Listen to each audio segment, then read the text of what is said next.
Hello friends, Pankaj Bhardwaj YouTube channel में आपका बहुत बहुत स्वागत है।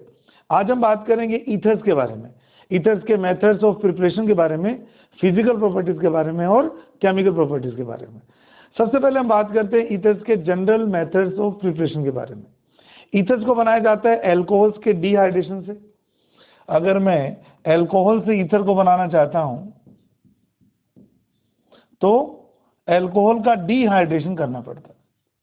तो अगर मैं 2 मोल इथेनॉल को कंसंट्रेटेड सल्फ्यूरिक एसिड के साथ में 413 केल्विन पर गर्म करता हूं तो ईथर की फॉर्मेशन हो जाती है C2H5O C2H5। लेकिन अगर ये टेम्परेचर बढ़कर 443 केल्विन ले लिया जाए तो ईथर ना बनकर उस केस में जो हमारा प्रोडक्ट बनता है वो बन जाती है इथाइलिन। तो कंसंट्रेटेड H2SO4 के साथ टेम्परेचर बहुत इंपॉर्टेंट है। अगर आपने 413 केल्विन टेम्परेचर लिया है, लगभग 140 डिग्री सेंटीग्रेड, तो ईथर बनेगी। और अगर आपने 170 डिग्री सेंटीग्रेड टेम्परेचर लिया है तो इथीन की फॉर्मेशन हो जाती है। ये रिएक्शन बेसिकली SN2 मैकेनिज्म से प्रोसीड करती है। इसकी जो मैकेनिज्म की टाइप है वो SN2 टाइप है और ये रिएक्शन इन स्टेप्स में पूरी होती। सबसे पहले एसिडिक मीडियम में ये जो इथेनॉल है ये प्रोटोनेट होती है और जब ये प्रोटोनेट होगी तो बन जाएगा हमारे पास में एक ऑक्सोनियम आयन। क्या बन जाएगा? Oxonium ion. जब ऑक्सीजन का एक लोन पे यूज हो जाता है तो फिर हमारे पास में इसमें प्लस चार्ज और एक लोन पे लगाया जाता है। सेकेंड स्टेप में दूसरा इथेनॉल का मॉलिक्यूल न्यूक्लियोफाइल के रूप में बैक साइड अटैक करता है इसके ऊपर। Suppose C2H5OH2 plus. आप लोग जानते हैं कि H2O एक मॉडरेट लिविंग ग्रुप है, आराम से निकल जाएगा और ये न्यूक्लियोफाइल की फॉर्म में इस पर अटैक करेगा।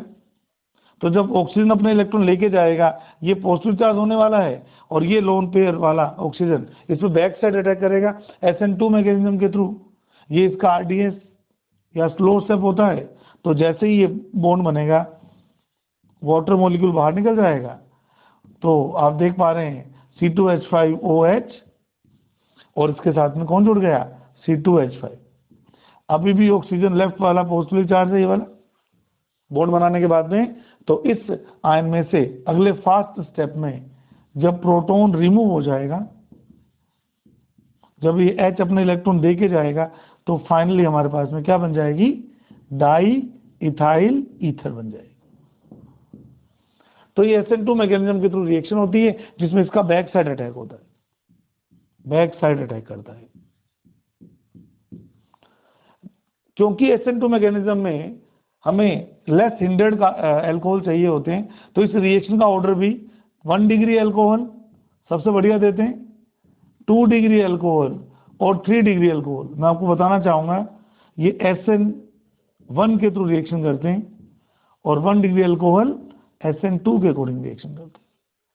और अगर आपने इसी तरह से हाई टेम्परेचर ले रखा होगा तो ये एलिमिनेशन के थ्रू क्या बनाएंगे? एल्कीन्स की फॉर्मेशन करते हैं। यानी कि अगर प्राइमरी एल्कोहल के अलावा सेकेंडरी या टर्शियरी एल्कोहल हम लेते हैं और H2SO4 के साथ में हीट करते हैं तो हमारा जो मेन प्रोडक्ट होता है वो ईथर ना होकर क्या बन जाती है? एल्कीन बन जाती है। आइए अब हम बात करें सेकेंड मेथड की, जो बहुत फेमस मेथड है, जिसे बोला जाता है विलियमसन ईथर सिंथेसिस।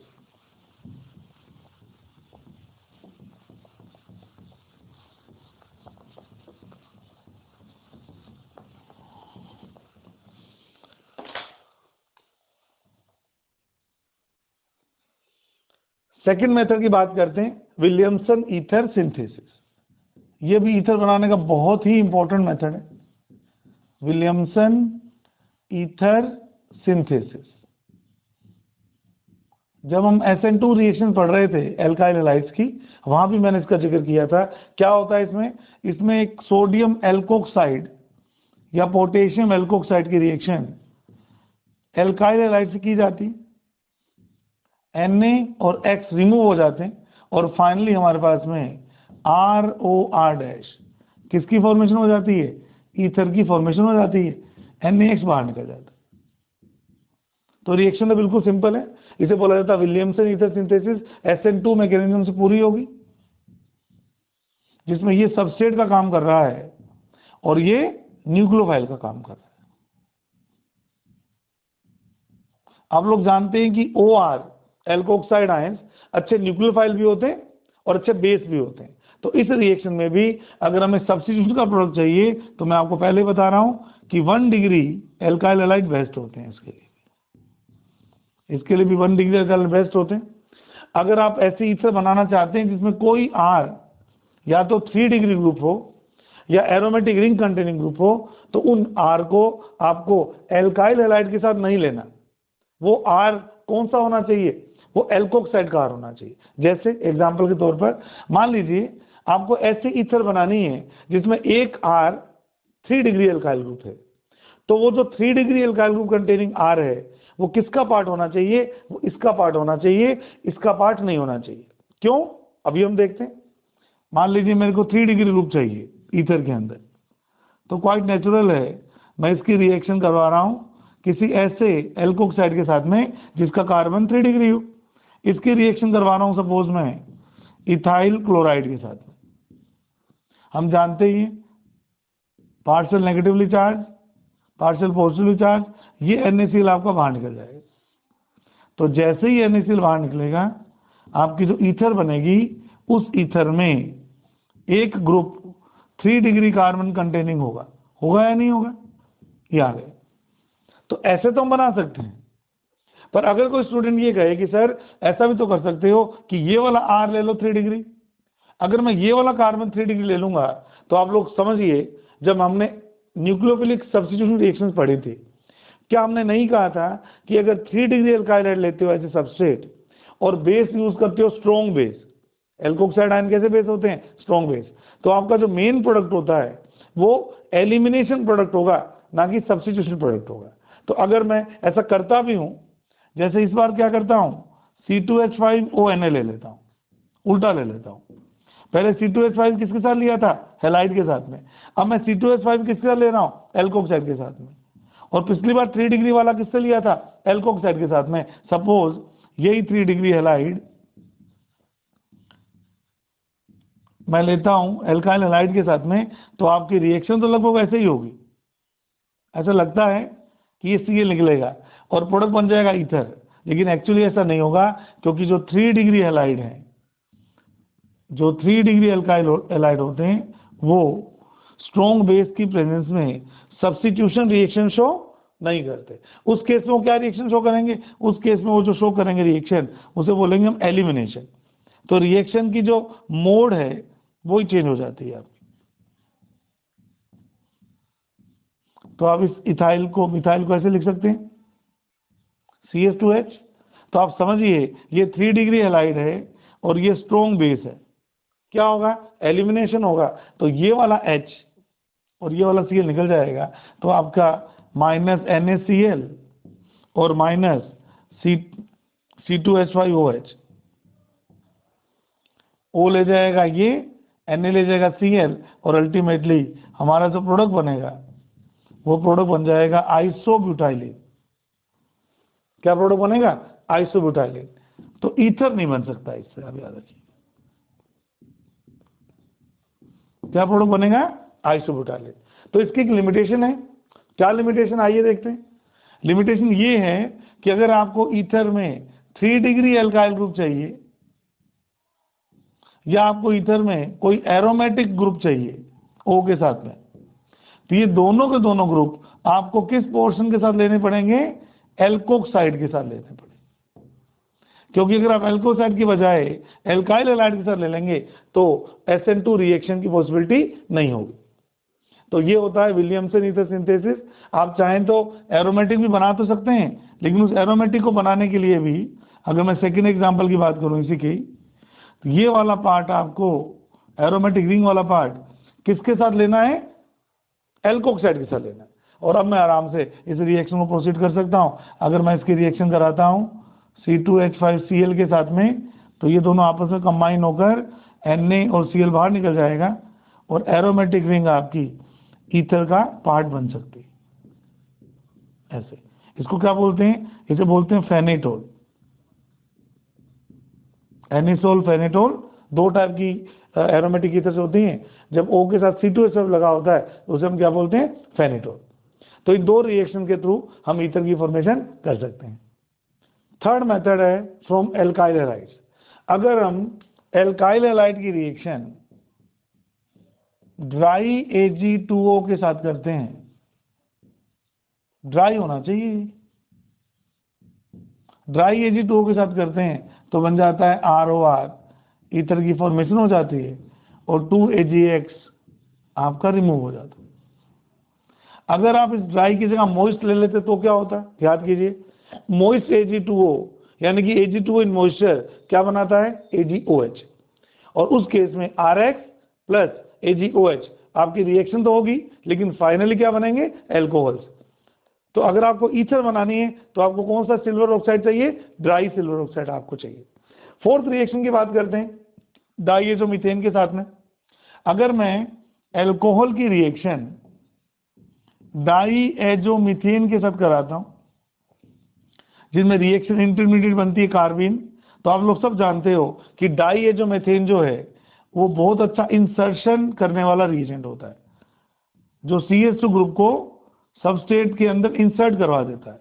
तो जैसे ही इंसर्शन रिएक्शन होती है तो ROCH3 और नाइट्रोजन गैस आपकी रिमूव हो जाती है।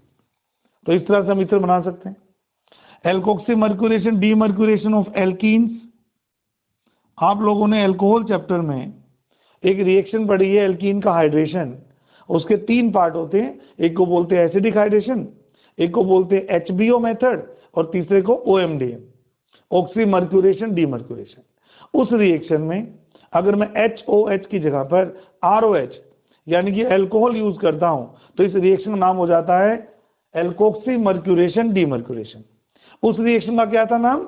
ऑक्सी मर्क्यूरेशन डीमर्क्यूरेशन, क्योंकि इसमें OH जुड़ता है खाली।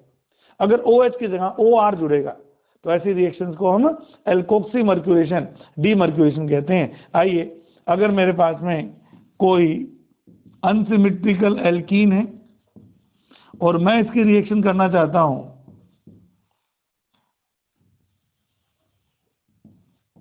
मर्क्यूरिक एसीटेट, फॉर्मूला लिख देते हैं, आपको याद भी आ जाएगा, OMDM मेथड।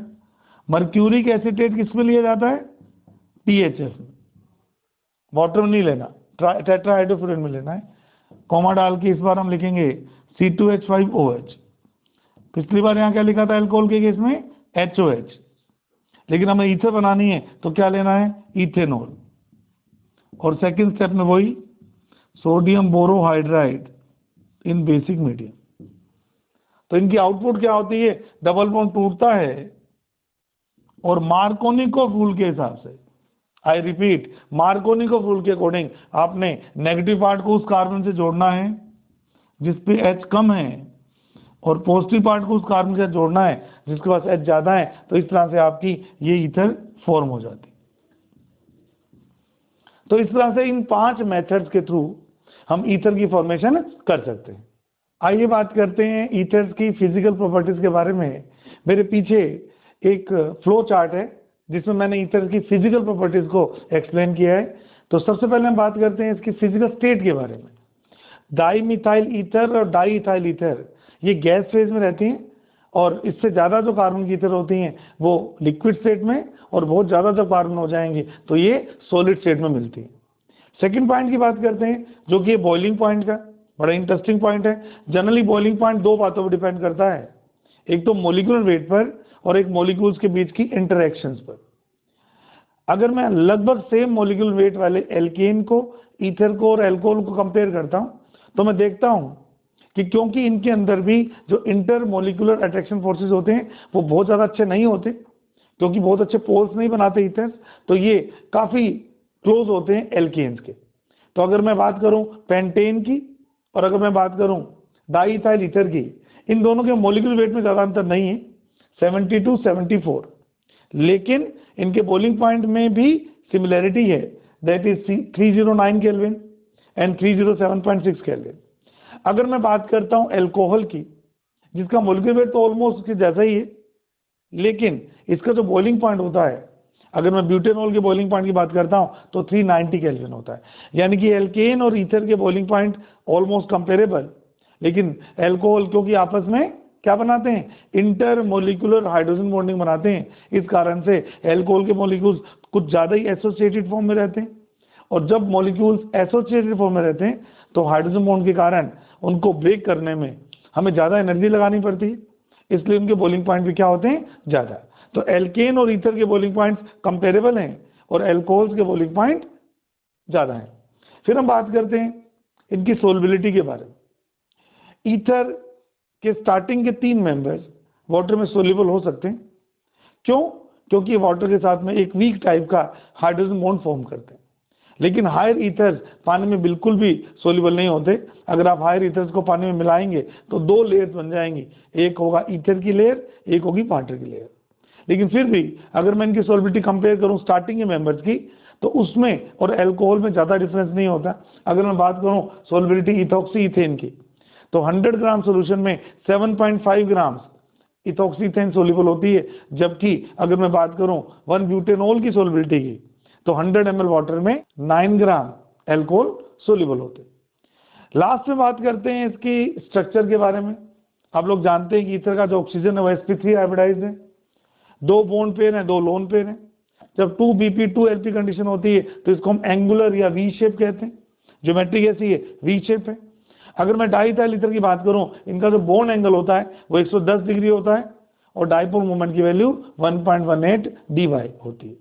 ईथर के जो लोअर मेंबर्स होते हैं वो काफी वोलेटाइल होते हैं क्योंकि बॉइलिंग पॉइंट कम है, और साथ ही ये इनफ्लेमेबल भी होते हैं। थोड़ी सी भी अगर आपने इनको हीट के कांटेक्ट में रख दिया तो ये आग पकड़ लेते हैं, इसलिए इनफ्लेमेबल केमिकल्स माने जाते हैं। अब बात करते हैं ईथर्स की केमिकल प्रॉपर्टीज के बारे में। मैंने ईथर की सभी कैटेगरी की रिएक्शंस को मिलाकर एक इस तरह से रिप्रेजेंटेशन बनाया है। टोटल 14 रिएक्शंस आपको ईथर्स की केमिकल प्रॉपर्टीज में याद रखनी। आइए वन बाय वन हम देखते हैं कौन कौन से रिएक्शन ईथर शो करते हैं। सबसे पहले बात करते हैं हम हैलोजिनेशन की। अगर आप ईथर की रिएक्शन हैलोजन के साथ में डार्क में करते हैं या लाइट में करते हैं तो अलग अलग प्रोडक्ट आपको मिलते हैं। अगर आप इसकी रिएक्शन करते हैं 1 मोल क्लोरीन के साथ में, तो इसका जो अल्फा कार्बन होता है, इसके साथ तो पहला कार्बन जुड़ा होता है, उसके हाइड्रोजन का रिप्लेसमेंट हो जाता है क्लोरीन के साथ। तो आप जो स्ट्रक्चर देखेंगे आप समझ जाएंगे। इसका नाम है अल्फा मोनोक्लोरो डाईइथाइल ईथर।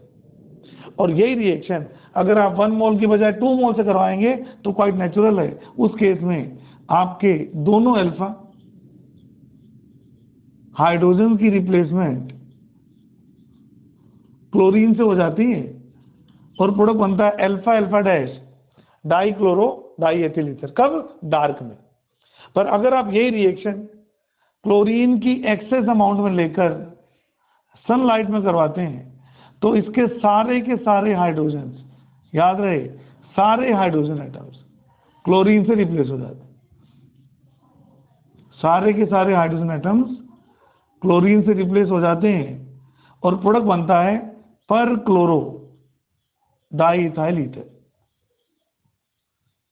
10 के 10 हाइड्रोजन की रिप्लेसमेंट क्लोरीन से हो जाती है, पर क्लोरो डाईइथाइल ईथर बन जाता है। तो इस रिएक्शन को बोला जाता है इसका हैलोजिनेशन। अगर मैं ईथर को कंबस्ट करता हूं, यानी कि इसकी रिएक्शन ऑक्सीजन के साथ करता हूं, तो ये huge amount of energy release करती, इसलिए ईथर भी फ्यूल्स की तरह आप यूज कर सकते हैं। जैसे मान लीजिए C2H5 ट्वाइस O, और मैं इसको ऑक्सीडाइज करूंगा तो हर हाइड्रोकार्बन की तरह ये भी किसको फॉर्म कर देगी, CO2 एंड वाटर को। और इस रिएक्शन को हम क्या बोलते हैं, कंबशन। ईथर के केस में याद रखिएगा ईथर बहुत अच्छे फ्यूल्स होते हैं, तो ये ह्यूज अमाउंट ऑफ एनर्जी को क्या करते हैं, रिलीज करते हैं। अब हम बात करते हैं इसकी सबसे इंपॉर्टेंट रिएक्शन की, जो कि पर ऑक्साइड फॉर्मेशन। जब हम ईथर की रिएक्शन एरियल ऑक्सीजन से करवाते हैं, C2H5O C2H5 लिखा हुआ ही है आपने, अगर मैं इसकी रिएक्शन ऑक्सीजन से कराता हूं सनलाइट की प्रेजेंस में, तो एक कंपाउंड हमें मिलता है, इसे बोलते हैं di ethyl ether hydrogen peroxide. ये जो कंपाउंड्स होते हैं ये फाउल स्मेलिंग कंपाउंड्स होते हैं, अच्छी स्मेल नहीं होती इनकी, ये वोलेटाइल होते हैं, ऑयली होते हैं, और अगर इनको हीट कर दिया जाए तो एक्सप्लोसिव भी होते हैं, क्योंकि हम जानते ही हैं कि जो परोक्सो लिंकेज होती है इसकी बॉन्ड एनर्जी बहुत ज़्यादा नहीं होती बच्चों। तो जिन जिन कंपाउंड में ओ सिंगल बॉन्ड होता है, स्पेशली ईथर के पेरोक्साइड्स, वो थर्मली ज़्यादा स्टेबल नहीं होने के कारण जब हम इनको हीट करते हैं, जब हम पुराने ईथर सैंपल को डिस्टिल करते हैं लैब में, तो सीरियस एक्सीडेंट्स होने के चांसेस होते हैं। वो किस कारण से होता है? क्योंकि इनके अंदर पेरोक्साइड्स होते हैं। अब इस पेरोक्साइड की पहचान भी करेंगे हम और इनको रिमूवल के लिए भी कोई काम करेंगे। अगर आप ईथर से एक्सपेरिमेंट कर रहे हो और आप चेक करना चाहते हो कि इसमें पेरोक्साइड बना हुआ है कि नहीं बना हुआ, तो उसके लिए हम काम करते हैं। क्या काम करते हैं? इस सैंपल की रिएक्शन, इस सैंपल को ट्रीट करते हैं थोड़ी अमाउंट में लेकर फेरस सल्फेट के साथ में और KCNS के साथ में, पोटेशियम थायोसाइनेट के साथ में। अगर इन केमिकल से रिएक्शन करने के बाद रेड कलर आ जाए तो समझ जाइए आपके ईथर सैंपल में पेरोक्साइड प्रेजेंट है। अब हम उसको रिमूव करने के लिए कुछ काम करेंगे। ईथर के पेरोक्साइड को रिमूव करने के लिए अगर आप क्यूप्रस ऑक्साइड मिलाएंगे तो पेरोक्साइड की ऑक्सीजन है, ये इसको ऑक्सीडाइज कर देगी कॉपर ऑक्साइड में, तो इससे रिमूवल ऑफ पेरोक्साइड भी हो सकता है। इस रिएक्शन को भी अगर हम लार्ज क्वांटिटी में करवाएंगे तो भी ईथर का पेरोक्साइड क्या हो जाता है? रिमूव हो जाता है। आइए बात करते हैं सोल्ट फॉर्मेशन की। जब हम ईथर की रिएक्शन लगभग 0 डिग्री सेंटीग्रेड पर 273 से 278 के बीच में HCl से करवाते हैं, तो क्योंकि ये बेसिक होता है, लेविस बेस का काम करता है, तो ये HCl से कंबाइन होकर सोल्ट बनाता है di ethyl ether oxonium chloride. H2SO4 के साथ भी इसकी इसी तरह की रिएक्शन होती है। H2SO4 के साथ भी एसिड बेस रिएक्शन है, सिंपल रिएक्शन है, di ethyl ether hydrogen sulphate की फॉर्मेशन हो जाती है। क्योंकि इसके पास लोन पेयर है तो एक कोऑर्डिनेशन कंपाउंड भी बना सकता है। दो केमिकल याद रखिएगा, जब ईथर की रिएक्शन BF3 के साथ कराई जाती है, BF3 कैसा केमिकल है? लेविस एसिड, तो ईथर अपना लोन पेयर इसको डोनेट कर देगा और एक कोऑर्डिनेट कंपाउंड की फॉर्मेशन हो जाएगी इस तरह से। इस कंपाउंड को बोला जाता है बोरोन ट्राइफ्लोराइड ईथरेट। इसी तरह से ईथर ग्रिग्नार्ड रिएजेंट के साथ भी रिएक्शन करता है, RMgX। अगर मैं ईथर के 2 मोल लेता हूं, ये देखिए, अगर मैं ईथर के 2 मोल लेता हूं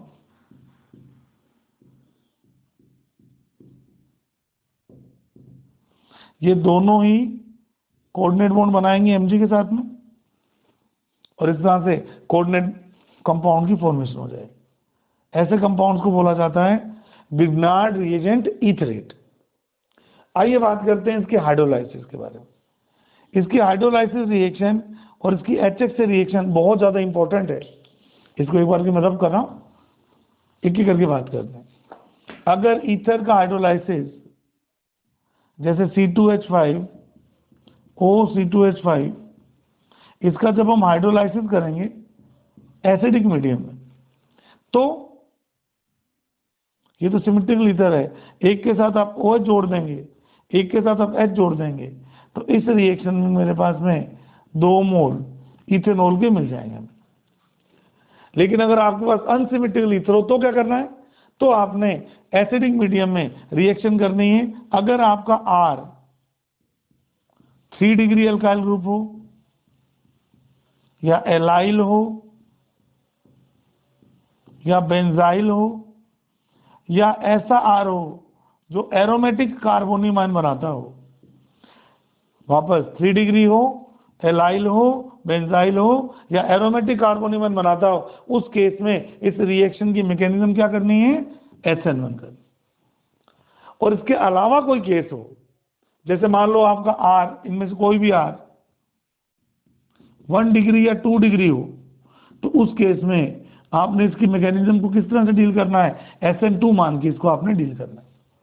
आइए एक दो एग्जांपल मैं इसके डिस्कस करता हूं। सपोज मेरे पास है CH3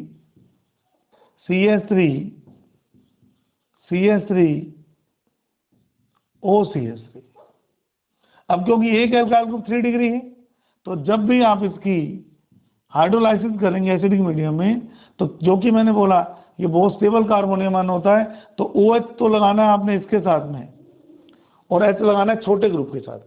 तो आपका जो प्रोडक्ट बनेगा वो बनेगा CH3OH प्लस CH3OH।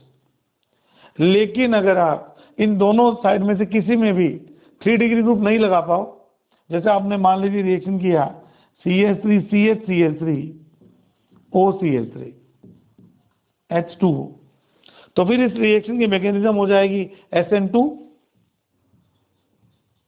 और आपको पता है SN2 रिएक्शन में क्या होता है, जो छोटे वाला ग्रुप होता है उसके पास न्यूक्लियोफाइल जुड़ता है आगे, तो OH यहाँ जोड़ना है, यहाँ जोड़ना है, तो फिर आपके पास जो प्रोडक्ट बनेगा वो बनेगा CH3OH प्लस CH3OH। अब कई बच्चों को क्या लगता है कि सर जुड़ना तो HOH ही है, कई मर्जी जोड़ो क्या फर्क पड़ता है, लेकिन आइसोटोपिक लेबलिंग से हमें पता लगता है एग्जैक्टली रिएक्शन कैसे होती है। तो अगर मैं इस वाटर के ऑक्सीजन को O स्टार यानी कि आइसोटोपिक ऑक्सीजन से रिप्लेस कर दो, मान लीजिए ऑक्सीजन 16 ना होकर आपका 17 ऑक्सीजन है, तो हमें पता होना चाहिए कि इसका OH कहाँ लगेगा, इसके साथ में। तो ये जो स्टार वाला ऑक्सीजन होगा वो कहाँ आएगा, इस वाले पोर्शन के साथ में, और ये वाला O कौन सा हुआ, ये वाला। इससे पता लग जाएगा वास्तव में रिएक्शन कैसे होती है। लेकिन अगर मैं इस रिएक्शन की बात करता हूं H2O और इसको अगर मैं स्टार करता हूं, तो ये वाला O इस बार छोटे के साथ लगेगा, ये वाला O है वो, तो जो आपका छोटा एल्कोहल बनेगा उस एल्कोहल के साथ में कौन आएगा, ऑक्सीजन स्टार आएगा। इससे हमें पता लग जाता है कि अगर आपने रिएक्शन 3 डिग्री बेंजाइल एरोमेटिक या बहुत ज्यादा स्टेबल कार्बोनियम आयन वाले कार्बन से करवाई, तो रिएक्शन SN1 से होगी और अल्टीमेटली आपका जो एल्कोहल बनेगा वो उन्हीं ग्रुप के साथ जुड़ेगा। और अगर आपकी ईथर में दोनों तरफ क्या 1 डिग्री हो या 2 डिग्री हो, तो फिर आपने छोटे ग्रुप के साथ तो लगाना है OH को और बड़े ग्रुप के साथ क्या लगाना है, H को। रिएक्शन विद HX सबसे फास्ट रिएक्शन करता है HI, फिर करता है HBr और सबसे स्लो रिएक्शन करता है HCl। स्पेशली रिएक्शन की जाती है HI द्वारा। अगर मैं ROR प्लस HI को रिएक्ट करूंगा, तो आप याद रखिएगा यहां पर भी वही दिक्कत आएगी कि अगर मैं बॉन्ड ये तोड़ता हूं, इसको R डैश बोल लेते हैं, तो I अगर यहां आता है तो H यहां आएगा, तो कौन कौन से प्रोडक्ट बनेंगे, एक बनेगा एल्काइल आयोडाइड और एक बनेगा एल्कोहल।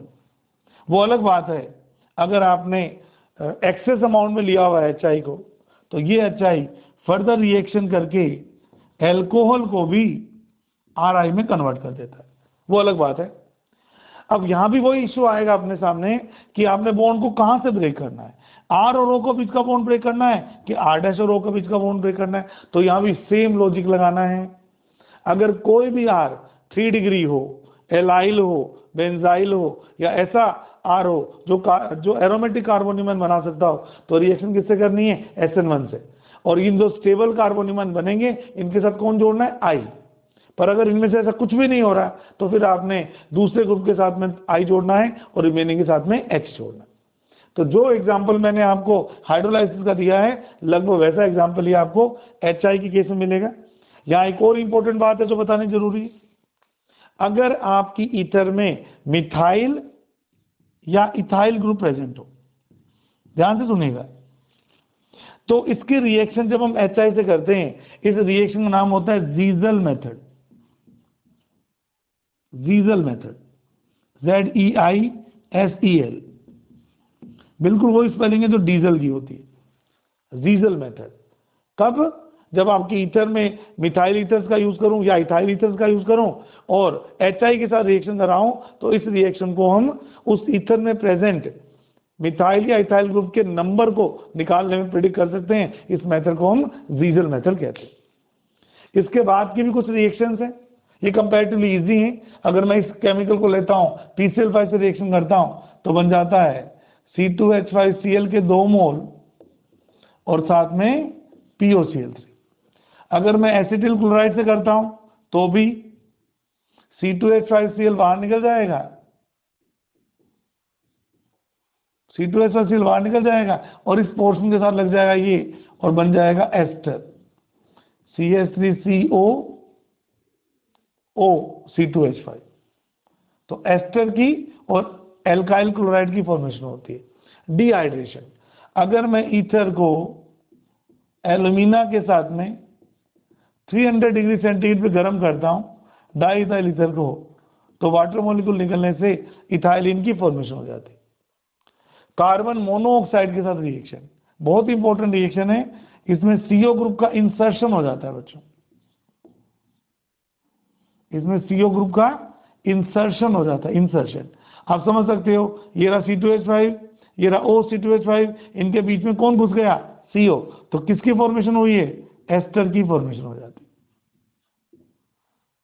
ऑक्सीडेशन, अगर मैं इस ईथर को ऑक्सीडाइज करता हूं, इस ईथर को ऑक्सीडाइज करता हूं, तो ये बॉन्ड बीच में से ब्रेक होता है। तो पहले बन जाता है एल्डिहाइड और जो कि फर्दर एसिटिक एसिड में ऑक्सीडाइज हो जाता है। रिडक्शन, अगर मैं ईथर रिडक्शन करता हूं रेड फास्फोरस और HI के साथ में, तो एल्केन की फॉर्मेशन हो जाती है। ऐसे याद रखिएगा आप, ये बॉन्ड ब्रेक कीजिएगा, H2HH, तो C2H5 और H क्या हो गई? इथेन। C2H5H क्या हो गई? इथेन। तो फाइनली आपको क्या मिलेगी? इथेन और वाटर मॉलिक्यूल मिल जाएगा। और लास्ट रिएक्शन है जिसे हम बोलते हैं क्लेजन रीअरेंजमेंट। आइए एक और इंपॉर्टेंट रिएक्शन की डिस्कशन करते हैं जो कि एरोमेटिक ईथर देते हैं। लास्ट रिएक्शन है क्लेजन रीअरेंजमेंट। हालांकि क्लेजन नाम से कई रिएक्शन है हमारे, क्लेजन कंडेंसेशन रिएक्शन भी होती है, वो बिल्कुल एल्डोल कंडेंसेशन की तरह होती है। जब हम पढ़ेंगे चैप्टर एस्टर्स का तो उसमें हम देखेंगे, लेकिन यहां बात करते हैं क्लेजन रीअरेंजमेंट की। तो अगर मैं एलाइल फिनाइल ईथर, ध्यान से सुनिएगा, अगर मैं एलाइल फिनाइल ईथर, इस ईथर को देखिए, एक तरफ फिनाइल लगा हुआ है और ये कौन सा ग्रुप है? 3 कार्बन का, एलाइल। तो जब हम एलाइल फिनाइल ईथर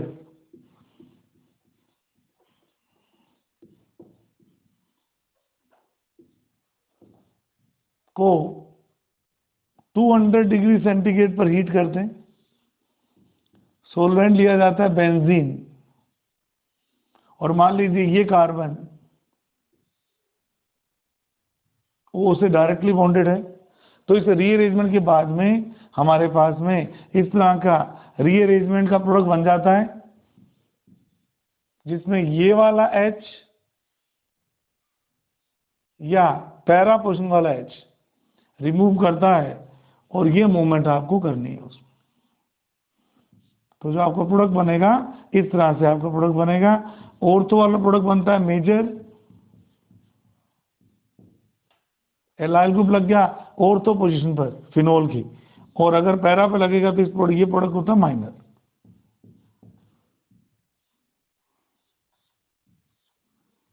ये माइनर, इस रिएक्शन को बोला जाता है क्लेजन रीअरेंजमेंट। थोड़ी सी इसकी मैकेनिज्म स्टडी करते हैं। पहली बात तो ये एक पेरीसाइक्लिक रिएक्शन का एग्जांपल है, जिसके अंदर 6 मेंबर साइक्लिक ट्रांजिशन स्टेट बनती है। बॉन्ड ब्रेकिंग और बॉन्ड फॉर्मेशन जब एक साथ होता है, ये एक इंपॉर्टेंट कैरेक्टरिस्टिक्स होती है पेरिसाइक्लिक रिएक्शन की। कैसे मूवमेंट होती है आइए देखते हैं। अगर मैं इसकी मैकेनिज्म की बात करूं थोड़ी सी, तो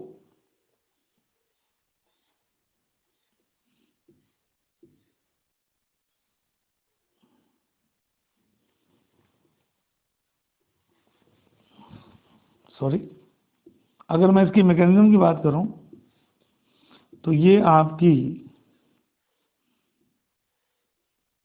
एलाइल फेनाइल ईथर है। अब जो मैं स्टेप कर रहा हूं वो ध्यान से आप सुनिएगा। अगर ये इलेक्ट्रॉन इधर मूवमेंट करवा दूं, इनकी इधर मूवमेंट करवा दूं, तो ये सब एक ही डायरेक्शन की इलेक्ट्रॉन्स के मूवमेंट्स हैं। और इन मूवमेंट्स के बाद में एक 6 मेंबर्ड साइक्लिक ट्रांजिशन स्टेट की फॉर्मेशन होती है। आप देखिएगा 6 मेंबर साइक्लिक ट्रांजिशन स्टेट की फॉर्मेशन होती है।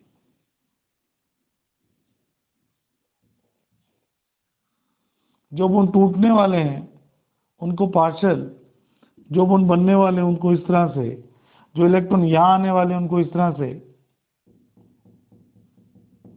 जो इलेक्ट्रॉन टूटने वाले हैं उनको भी इस तरह से हम शो कर सकते हैं।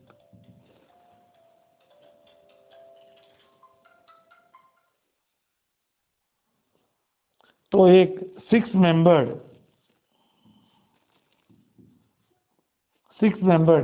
साइक्लिक ट्रांजिशन स्टेट की फॉर्मेशन होती है। आई ये आ गया डबल बॉन्ड हो के 2 लोन पे आ चुके हैं। इन बॉन्ड्स को तो हमने छेड़ा है नहीं, एज इट इज ही है। अब ये वाला बॉन्ड इससे जुड़ जाएगा तो आपका बॉन्ड बन जाएगा ये वाला। ये डबल बॉन्ड सिंगल बॉन्ड में कन्वर्ट हो गया और सिंगल बॉन्ड डबल बॉन्ड में कन्वर्ट हो गया। एच आपका लगा हुआ है। ये कौन सी कंडीशन है? इनोल है, तो ये तो कीटो है। अगर कीटो अपने इनोल में कन्वर्ट होगी, आप जानते ही क्या होगा, एरोमेटिसिटी मेंटेन हो जाएगी। ये कौन सी फॉर्म है? कीटो फॉर्म है। और आपको पता है कीटो से इनोल का कन्वर्जन तब हो जाएगा जब इनोल फॉर्म ज्यादा स्टेबल होती है। तो आप खुद देख लीजिए, क्या ये एच अगर इधर मूवमेंट करे और डबल बॉन्ड के इलेक्ट्रॉन अंदर आए तो आपको एरोमेटिसिटी मिल रही है यहाँ पर। इसलिए ये इनोल फॉर्म इसलिए ये कीटो फॉर्म जो है ये कन्वर्ट हो जाएगी इनोल फॉर्म में और आपके रीअरेंजमेंट का प्रोडक्ट बन जाएगा। इस रिएक्शन को बोला जाता है Claisen rearrangement. Thank you so much.